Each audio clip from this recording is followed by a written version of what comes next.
Hi guys! Ayan, may i-flex na akong Yema Tower. Dorian Tower Yema. Ayan.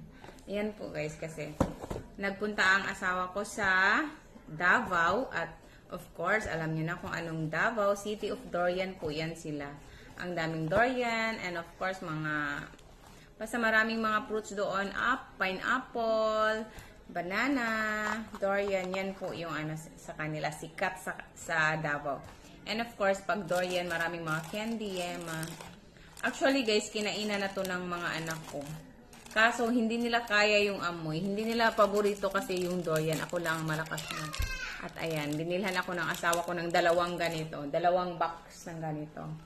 Thank you Lord kasi alam niya nga paborito kong dorian. So, try natin yan. Ito po ang laman ng dorian. Ayan siya. Guys, o diba? O, diba? O, tower talaga siya, guys. Looks like tower. Ayan. At, nilagay ko na po siya sa ref kasi pag hindi siya nilagay sa ref, parang malambot siya. Pero, parang tumigas siya ngayon. Ayan po siya. Ayan po siya ang laman. Taste natin, guys. Ayan. Mga pasalubong ng bayan po siya. Pasalubong ng bayan. Kasi sa Zamboanga area tong sa amin, so, malayo talaga dito sa aming area yung Davao City. Kaya, pag makapunta ka doon, syempre, pag may pera ka naman, pwede naman bumili kahit ilang piraso lang para at least matikman din ng mga special samuan natin. Diba? Ito po, yun siya. Oh, parang lumambot agad siya. Lumambot agad yung laman.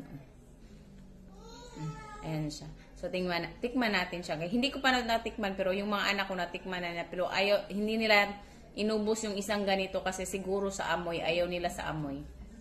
Ayan, let's go. Let's try.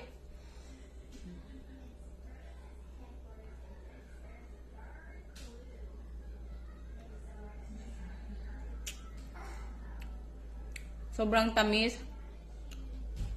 Sobrang lambot. Yema talaga siya.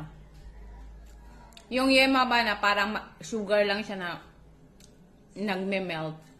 Kasi may yema kasi na na matigas. Maybe, matigas tapos ito. Hindi itong anak ko. Malikot. Ayan siya ang laman. Ubusin na itong isang ganito kung ano ba. Hindi ba tayo magka-high blood or magka-diabetic.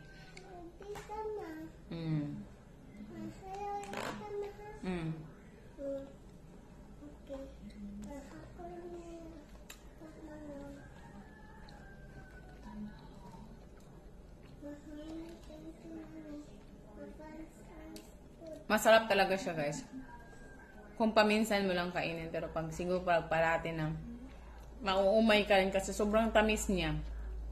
At parang mangilo yung ngipin mo.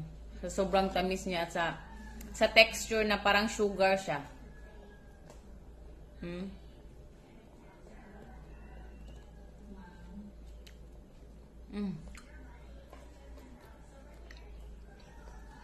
Masarap talaga siya, guys. Kaso lang,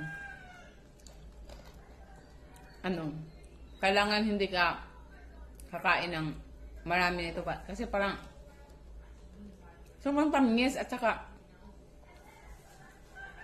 yung amoy niya, parang hindi ko kaya na.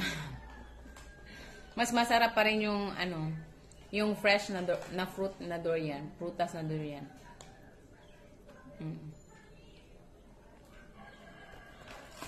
Thank you guys.